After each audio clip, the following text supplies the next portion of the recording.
Taurus, Sun, Moon, Rising, and Venus. This is your tarot, rune, and oracle reading for the week of August 7th to the 13th, 2023. The rune that came out for you is Lagos in reverse. This is what it looks like. And this is the rune of the sea. I feel, Taurus, heading into this week, you may have some turbulent emotions going on, and you're being asked to remain very patient with what is manifesting in your life and try to be as rational and grounded as possible.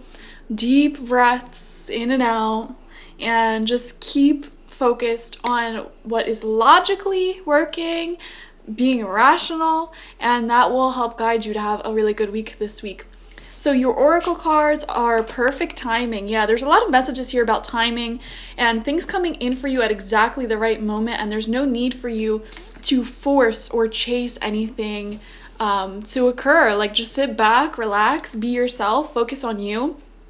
And what you're looking to manifest will come to fruition, or something better will show up for you in divine timing. But when you're in this energy of feeling very emotionally attached to what you want to happen and trying to kind of force it to happen a certain way, or get all up in arms and act codependently towards your manifestations, your wishes, your dreams, your goals, that is when you start getting in the way of spirit just delivering what you want with perfect timing. And there is such a thing as energetic self-sabotage, which I've been really thinking about a lot recently, actually. It's where we may have some codependent patterns, whether you're aware or not, whether you're anxiously attached as a person or avoidantly attached, or maybe even disorganized.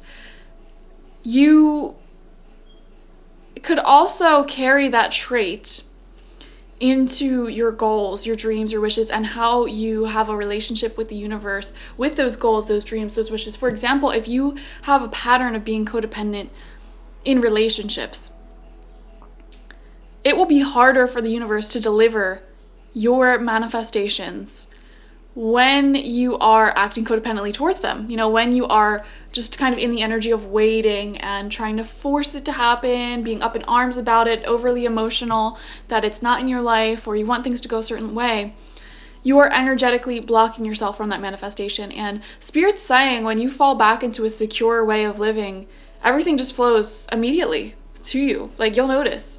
Focus on yourself, Taurus. I feel a message here of needing to be more selfish as well, less involved in other people's healing, well-being, life. You know, what do you want in life? What is your rhythm? What's your routine? What do you want to do? Try to voice these things more, because it will come through for you, okay? In perfect timing. We have gratitude coming out as a message as well. Find just one thing that you feel grateful for right now and let that gratitude pour through your body. It's a healing balm, like the warmth of the sun. And gratitude puts you in that present moment and takes you away from these energies of lack, these energies of needing, these energies of waiting. When you're able to find gratitude right here in the present moment for anything, it is really the best energy to be in order to manifest great outcomes. So let's see what the tarot has to say. We're going to do 9 tarot cards, 3 rows of 3. First card out for you, oh my gosh, Ace of Cups. Brand new love. This is coming out in the past few weeks position of this reading. So I do wonder if some of you started dating recently, or met a new friend recently, or started a new creative project recently. It feels very new though, like something is still developing in your life. You may be in the beginning stages of talking to someone who may be someone very special to you later on, or you are in the very beginning stages of a new project, a new wish fulfillment that involves a lot of creativity. Okay, some of you might be taking like a little course from the universe, or literally a course that helps bring you back to your creative energies, or to being, like I said, like healthy in love and in manifestation and in life. You know, some of you might be really focused on just practicing the art of being a secure, peaceful individual. And you're trying to apply that to these new relationships or this new project, so that way it can just flow very smoothly. And I love that for you. The Ace of Cups is a beautiful energy to start your reading out, because it kind of shines a positive light on the rest of this reading. And even though this rune might have started off with the message of like, you're being too emotional, I really do feel like this is going to be a good week for you just because an ace came out first. Second card out for you is the Magician in reversed. Okay. Yeah, this theme of like letting go of control issues. Control issues, you know, needing to know everything. Like, for example, in relationships, this can manifest as needing to know exactly where your partner is, what they're doing, who they're talking to, what are we, like, immediately, like, you know what I mean? And it kind of just puts a lot of pressure on the other person. That way of existing can stem, like I said, from these attachment styles that are not secure, such as anxious, avoidant, or disorganized. Look up the attachment styles. You know, you may find yourself in one of those. And this week is all about healing from that, rewriting that, and becoming a more secure person in yourself. There needs to be more attention given to your own personal life. So many of you might be anxiously attached. I don't know. You need to give more energy, more attention to your own personal feelings, goals, desires, who you are, reclaiming your independence. Or if you are more avoidant, you know, opening up to others and going deep within yourself to recognize why you are the way that you are. And yeah, I just keep coming back to like letting go of control issues if you're someone who's anxiously attached, or letting go of being hyper independent in connections or projects, like needing to be in control. Both of them stem from control. You know what I'm saying? Like, I'm seeing control issues. No matter how you express that control, whether it's through anxiety or avoidance, doesn't really matter. But it all roots back to this control issue, feeling insecure in yourself. This sounds so bad, guys. Listen, y'all need therapy. I don't know what to tell you. I'm not a therapist. I'm trying to make this sound as professional as possible. I'm not trying to call you insecure, but like, yeah, work on your control issues. That's the beginning and the end of it, okay? Third card out for you. Exactly. Oh my gosh. All these cards are just clarifying this message. Two of Cups reversed, which in my eyes as a tarot reader, the relationship I have with the Two of Cups reversed, it really does show codependency. And again, that need to control.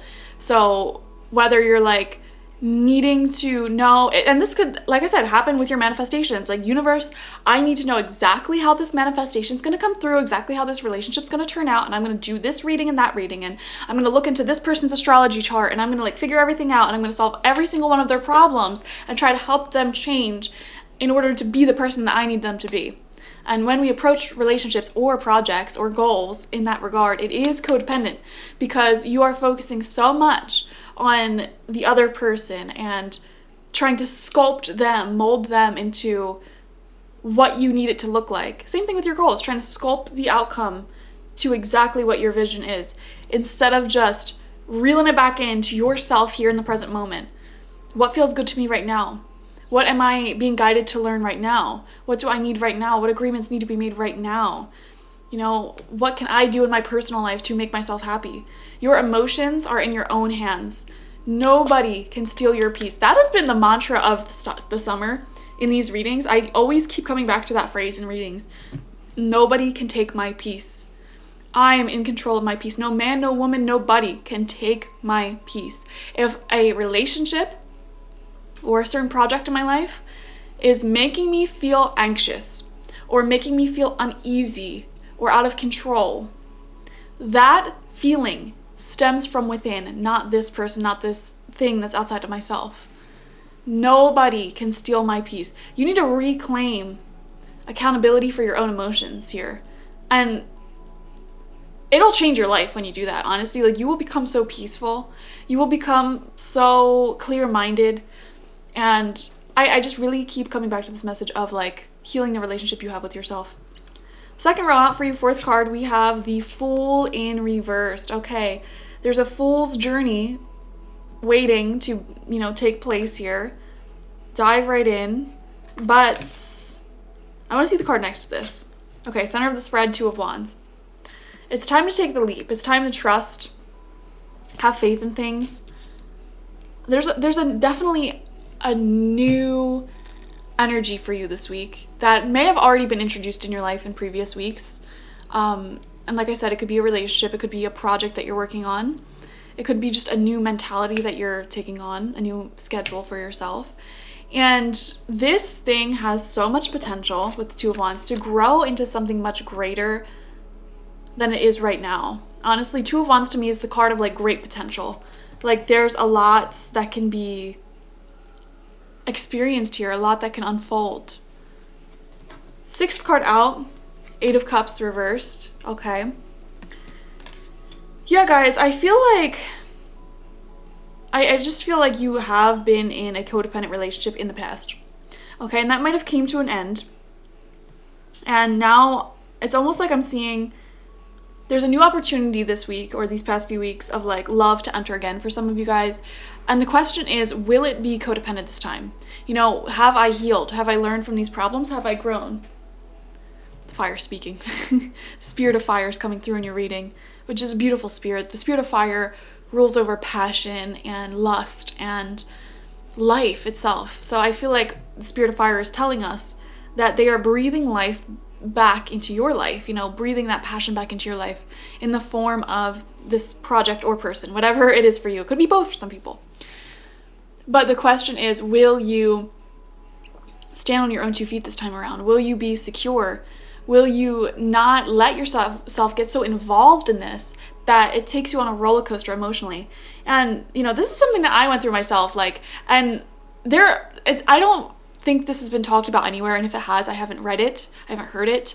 But when we talk about codependency, it's always in the form of relationships, but the same mind that gets you into a codependent relationship will get you into a codependent dynamic with any projects or goals that you take on. And I have experienced this personally because I've certainly been in codependent relationships, but in the beginning days of my business, the first few years of my business, I was codependently attached to this thing. Like, it was my life, first and foremost. Like, there was no separation of identity between me and the business that I was running. And it was a complete emotional roller coaster because that separation didn't exist. Whenever my business would not make as much money as I wanted it to, I would just be so depressed and so down. And then when it would thrive, I would be like manic. I'd be so happy. And it was very unstable and unsustainable. And, you know, my codependent attachment to my business actually, I feel, prevented it from growing in the way that I needed it to grow in those beginning days because I was so overly invested. Like, I invested my self-esteem, my identity into my business. Like, well, if my business fails, I'm a failure, and that's not an option. So, like, getting way too wrapped up in it. And I don't know, I just never hear people talking about that, but it's coming through in your reading. Like, the same personality that gets you codependently attached to relationships can get you codependently attached to your goals. You know, if I don't get this degree, I am a failure. If I don't compete in this marathon, I suck, you know? And you shouldn't be wrapping your self-esteem and your self-worth up in anything that's external from yourself, whether it's relationships, goals, ideas, ideologies. Like, it should be self-sourced. Like, this is who I am, and I'm a winner, even if everything in my life's failing around me. Like, that's just life, baby, and it's beautiful. And when you create that separation, I can't describe to you the amount of bliss and peace that would just wash over you, because life becomes just so much more graceful. Like, if things mess up, you don't even view it as a bad thing. It's just what happens because that's life, you know? And you start viewing challenges and delays and failures as a interesting, cool thing that's happening in life, you know? This is an opportunity for me to grow, to learn. It's like watching a movie series, you know? Oh, now the main character is going through a challenge. What are they going to do? Life becomes much more entertaining and peaceful when you have that degree of separation between other people and situations external to yourself and your self-esteem. Third row out for you, seventh card, we have the Eight of Swords in reversed. Yes, separating your mind, your thoughts, your perception of self from the things that surround you, you know? In the Eight of Swords, traditionally, and look, it's like this light is you, and these swords that surround you, you know, that's kind of like the other people, directions in life, goals in life, and you're keeping yourself trapped. When you are codependent in life, you are really minimizing your own personality and your own legacy. I think back to like so many of our grandmothers really lost themselves behind codependent relationships, you know? And even on gravestones, like at funerals, you'll always notice on the women's stones, they're always like a beloved mother and, you know, daughter, sister, whatever. It's always the roles that they fulfilled for other people that are on their headstones, or even in the obituaries. It's always like, oh, they did so much for the people around them. They were a great mother, great father, great whatever to everyone around them. And it's like, okay, but what did they do? Like, what was their personal legacy? And, you know, I'm not saying obviously everyone's like that, but we do see it a lot more in older generations, especially with women, because women didn't have, you know, much of a voice back then. They weren't allowed to have that. They were meant to be codependently attached to their partner. And that's how society was worked. I mean, that's how society was built. You know, they had to be codependently attached because they couldn't have a bank account. They couldn't, like, you know, live on their own property, vote, do anything without being in a codependent relationship, you know? So I feel like as a society in this day and age, and you know, same thing with men. I want to just clarify that. Same thing with men. Men couldn't do crap either without a woman by their side, you know? At least not anything worthwhile. Like, sure, they could have, you know, voted and have basic human rights, but, you know, gender roles were just different back then. I don't know why I just went off on that tangent. Anyways, I think as a society in this moment in history, we're going to start seeing this theme come up a lot more in the upcoming years.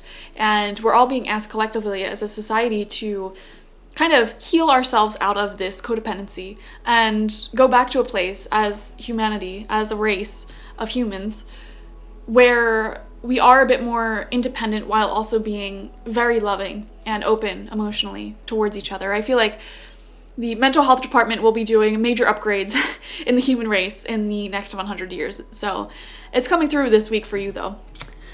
8th card out for you, Temperance, exactly. This is a big mental health reading, you know, taking control of your emotions. This pretty much says the same thing as the rune that you got. So we're seeing you kind of taking back control of your emotions and, you know, not necessarily reacting on a whim.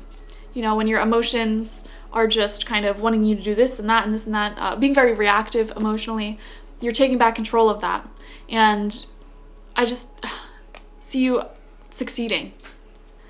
Definitely just look into ways of like how to not be codependent, and I feel like that would give you all the information that you need this week. 9th card out, the Lovers, absolutely. Wow, we start the reading with the Ace of Cups and we end with the Lovers. Guys, I really feel like whatever new relationship energy or new project goal energy you are working on right now, it's going to be extremely successful for you. Okay, and it's at this week, at this point in the journey of this thing, that you're being asked to heal that codependency wound. Okay, because that's what you need to do in order to bring this to the Lovers energy. Ace of Cups is brand new, fun, exciting, like, oh, so much potential. Will this work? Will it not work? But you're still not really invested because it's so brand new. And then the Lovers is like, no, we're doing this, like full investment, like soulmate goal, soulmate relationship right here. Like, this is someone or something that I will walk with in life for many years to come. So it's a beautiful reading for love, for goals, whatever you're doing, for both. If you heal codependency wounds. Thank you guys for joining me. Like, share, comment, and subscribe, and I will see you for next week's reading. Watch for your Sun, Moon, Rising, and Venus signs though. Bye-bye.